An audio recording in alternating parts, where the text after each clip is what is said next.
ঈমান দিয়ে দাও, ও যদি মারা যায় যেন ঈমানের সাথে মৃত্যুবরণ করে। জোরে বলো আল্লাহু আকবার। এ মুসলমান শুনে নাও, মা দোয়া করে, মায়ের দোয়া কবুল হয়ে গেছে আল্লাহর দরবারে। ছেলে ডাকতে বলে, মা আমি যাব হাসান বসরির কদমের মধ্যে, কিন্তু আমি উঠতে পারি না, দাঁড়াইতে পারি না, বসতে পারি না রে মা।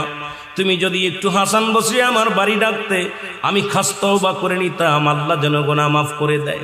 এর মা জননী দৌড়াইলেন হাসান বসরির কাছে। হাসান বসরির কদমে যা ডাকতে বলে, হুজুর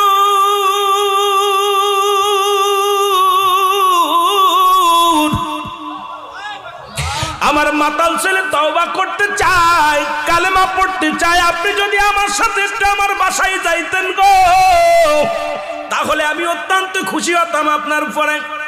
হাসান বসরি ডাক দিয়ে কয়, মা গো, তোমার ওই মাতাল ছেলেকে